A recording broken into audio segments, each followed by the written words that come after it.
Hello అండి, welcome to Monpa kitchen.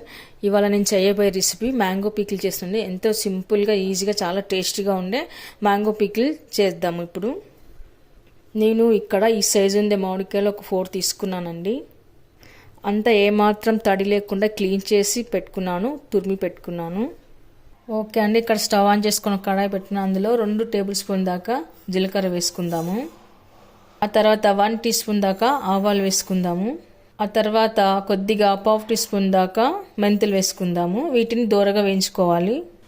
ఇవి colour మారి మంచి స్మెల్ వస్తుందండి, అప్పటి వరకు వేయించుకోవాలి. చిట్టపట్ట అనే వరకు వేయించుకుందాము. ఓకే అండి, ఇక్కడ నేను స్టవ్ ఆఫ్ చేశాను.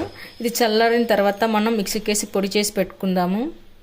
ఇల్లంతా ఒక ప్లేట్లోకి తీసి పెట్టుకున్న తర్వాత ఇప్పుడు మనం పికిల్ తాలింపు కోసము ఆయిల్ వేసుకుందాము.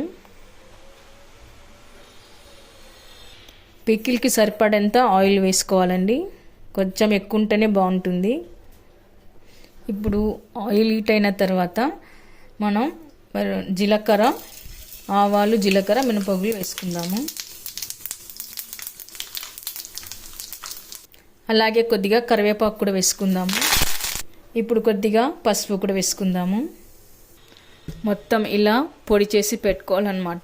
ఇప్పుడు ఈ పొడిని ఆయిల్ చల్లగిన తర్వాత దీంట్లో వేసి కలుపుకుందాము. మనము ఇప్పుడు ఈ ఆయిల్ గోరువెచ్చగా అవ్వాలండి. గోరువెచ్చగా అయినప్పుడు మనం పొడి చేసి పెట్టుకున్న ఈ మిశ్రమాన్ని దీంట్లో వేసి కలుపుకుందాము. ఓకే అండి, ఆయిల్ గోరువెచ్చగా అయింది. నాకు ఇక్కడ ఆయిల్ గోరువెచ్చగా అవడానికి ఒక 15 మినిట్స్ పట్టింది. ఫ్యాన్ కింద పెట్టాను, 15 మినిట్స్ పట్టింది. ఇక్కడ నేను 4 వెల్లుల్లి రెబ్బలు తీసుకున్నాను. అలాగే మనం పొడి చేసి పెట్టుకున్న ఈ పౌడర్ కూడా వేసుకోవాలి.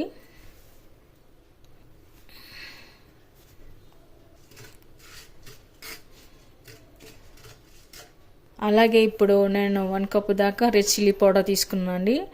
మీకు కారం ఎక్కువ తినాలనిపించే వాళ్ళు కొద్దిగా తీసుకోవచ్చు. అలాగే ఇప్పుడు 1/2 కప్పు దాకా సాల్ట్ తీసుకున్నాను. ఇవన్నీ వేసి బాగా కలుపుకోవాలి. ఇలాంతా కలిపి పెట్టుకున్న తర్వాత మనం తురిమి పెట్టుకున్న మామిడికాయ ముక్కలను కూడా వేసుకుందాము. మామిడికాయ తురుమును కూడా వేసుకోవాలి.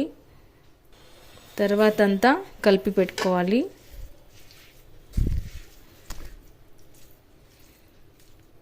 ఇలా ఆయిల్ అంతా కలిసిపోయే వరకు బాగా కలుపుకొని పెట్టుకోవాలి.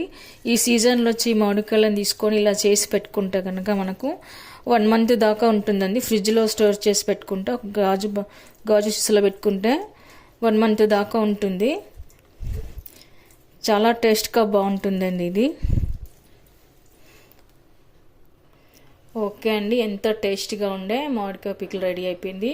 మీరు కూడా ట్రై చేయండి. మీకు ఎలా కుదిరిన కామెంట్స్లో పెట్టండి, లైక్ చేయండి, షేర్ చేయండి. తప్పకుండా మన ఛానల్ని సబ్స్క్రైబ్ చేయండి. Thank you for watching.